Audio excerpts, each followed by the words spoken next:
Феномен творческого наследия Коста основан на его универсальном восприятии высших этических и духовных ценностей, образующих российское и общеевропейское культурное пространство. Для меня его ценность именно в том, что он один из первых, картины его великолепны, на каких-то его образах учимся и мы до сих пор, потому что они правдивы, они выхвачены из той жизни, которую он застал.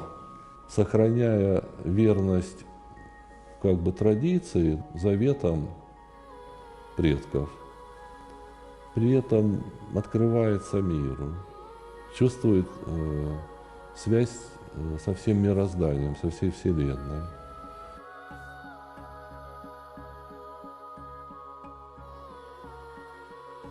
Родившись в высокогорном ауле, стал впоследствии одним из просвещеннейших людей своей эпохи, практически достиг уровня, общеевропейского уровня.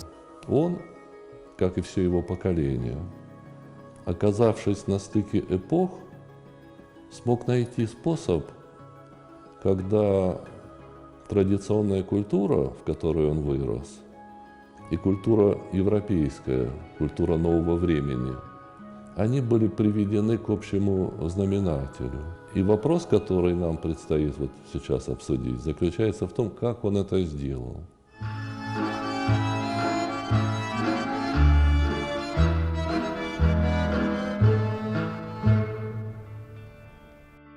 Константин Ливанович Хитагуров, основоположник осетинской литературы, осетинского литературного языка, выдающийся поэт, прозаик, драматург, публицист, этнограф, первый профессиональный художник Осетии, личность, олицетворяющая собой символ национальной культуры и величия духа осетинского народа.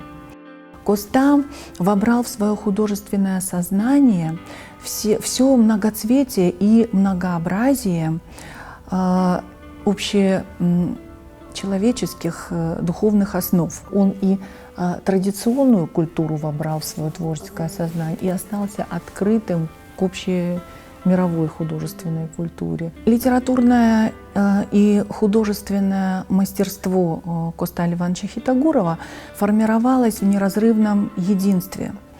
И его дарование как художника впервые активно стало проявляться в Ставропольской гимназии.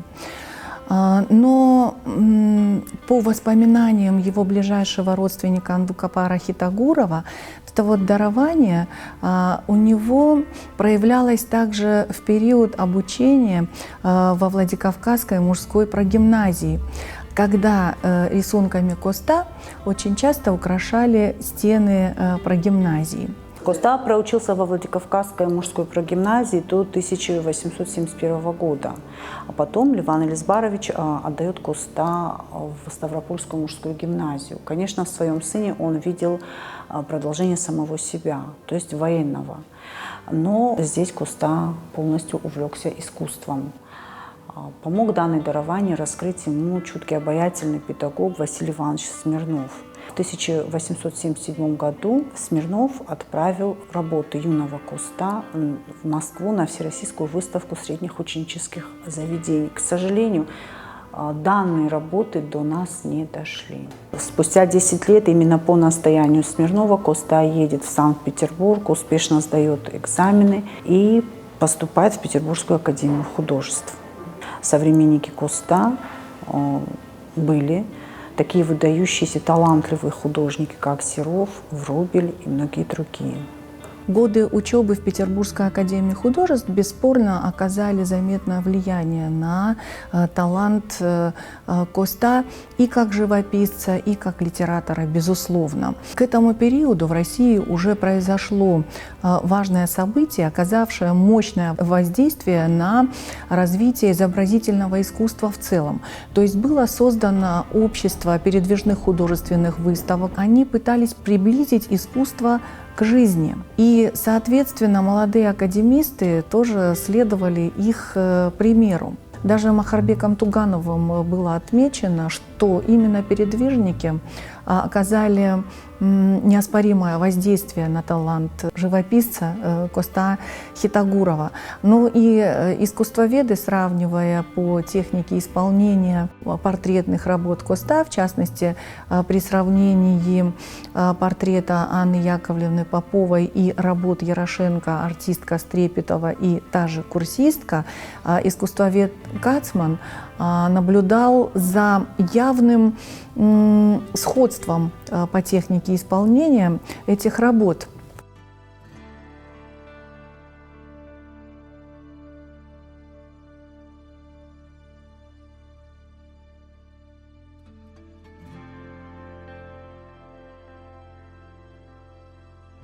Очень интересный исторический факт связан с портретом Анны Цаликовой. Дело в том, что когда Коста писал портрет своей музы, естественно, он хотел его подарить на ее день рождения. Портрет он писал с фотокарточки. Но в первый раз, когда был портрет написан, Анна была одета в голубом платье. И когда портрет был подарен девушке, оно не понравилось. То есть ей пришлось Коста заново переписать портрет, но уже в желтом платье. После того, как Коста был выслан за пределами Терской области, он, естественно, приезжает в Карачаево-Черкесию к своему престарелому отцу. Но вскоре Коста предстояло пережить 2 удара. Это вежливый отказ горячо любимой девушки Анны Яковлевны Поповой. И второй удар – это смерть отца. В возрасте 82 лет не стало Левана Элизбаровича Хитагурова. Но Коста находит в себе силы, он знакомится с учителями Карачаева-Черкесии, а также с самим Исламом Крым-Шамхаловым. Это карачаевский друг. Коста едет вместе с ним в Теберду и пишет картины. «Долина Теберды», «Виды Большого Карачая», «Природный мост», ну и другие картины. Они были опубликованы в петербургском журнале «Север» в 1893 году.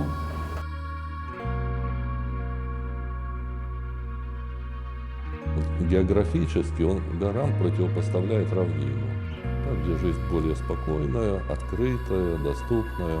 Можно сослаться на его пейзаж перевал Зикара. Этот перевал был продолжением фактически Наро-Мамесонской котловины, в которой находилось его родное селение. И перевал этот вел на юг. И ближайшая дорога на равнину была не на север, а именно на юг. И это был именно перевал.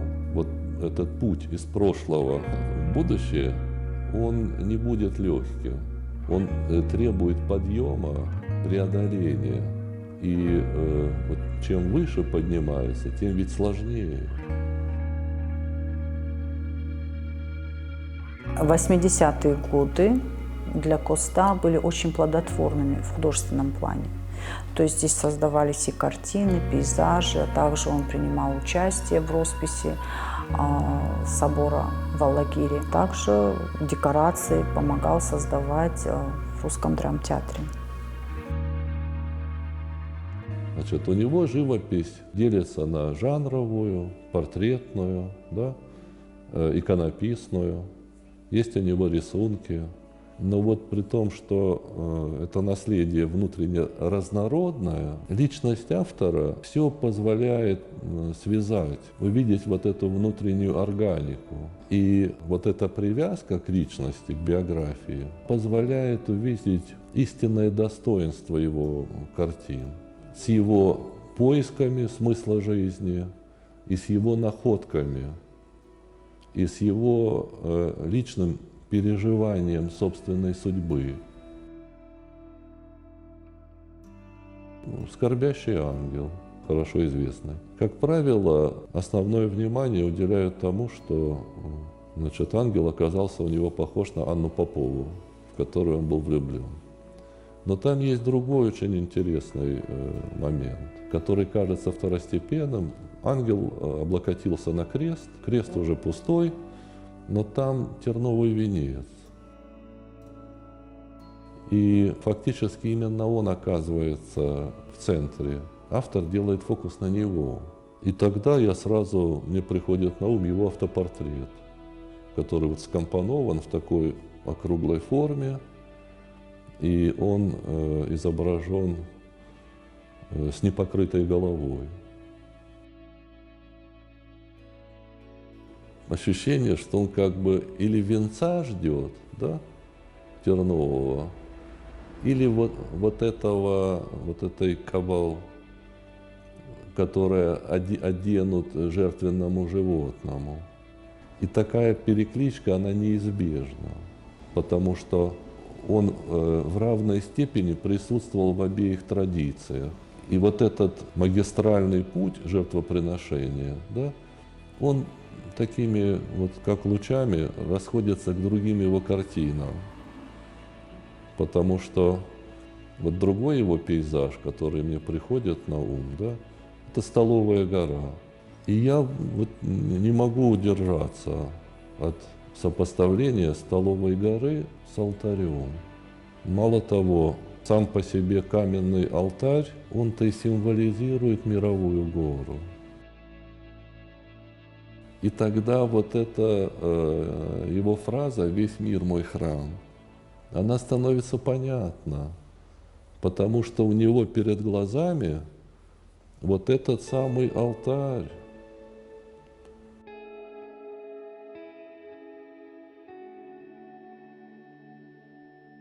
Рано потерял мать, и вот это ощущение утраты, которое всю жизнь его сопровождает. И есть картина «Горянка, идущая за водой», да, и мальчик в такой вот рубашке на выпуск, да, рубахе, распашонке. И Махарбек Туганов, комментируя, пишет, что да это он самого себя изобразил. И мальчик там радостно скачет, и она таким добрым взглядом на него смотрит. Он рисует картины детства, которых, как ему кажется, он был лишен. И вот это лишнее подтверждение тому, что везде присутствует личностный момент. И у него есть портрет Тхостовой, написанный на заказ. Но это вот так могла бы выглядеть его мать, когда бы она была бы уже в годах. Вот там, где за водой, она молодая невестка, только вот у нее первенец. Ее ведь не стало сразу после рождения. А здесь уже такая степенная, да, Матрона, можно, Эвщин. И он вот через эти женские портреты создает для себя вот этот женский мир, которого он был лишен. Это лейтмотивом проносится в течение всей жизни Коста, не согретого материнской любовью. И, может быть, он хотел в этих картинах показать ту нехватку материнской любви и ласки. Следующая картина – Вастинская Сакли, где изображены 3 молодые женщины. Справа от нас мы видим женщину, которая держит рог. По словам близкой родственницы Коста Хитагурова, Хаиры Хитагуровой, эта женщина сама Чензе, которая воспитала Коста до 5 лет. Посередине мы видим молодую женщину, которая подает рог Чензе. Это женщина мама Коста. И самая крайняя в конце картины молодая девушка, которая сидит за чаном и перемешивает. Это и есть сама Хаира Хитагурова. То есть вот эти картины взаимосвязаны с образом матери. Он сводит как бы прошлое и настоящее, или даже прошлое и будущее. И делает он это, переводя все в личностную плоскость.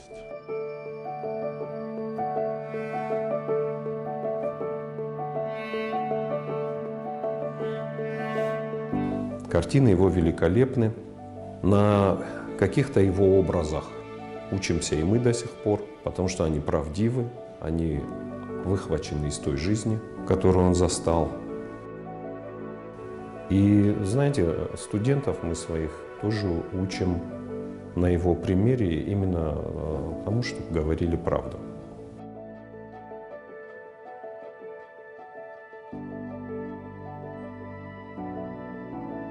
Что касается его живописи, да, ну, еще раз повторюсь, она интересна и актуальна всегда, потому что она нас возвращает в тот быт, в то интересное время.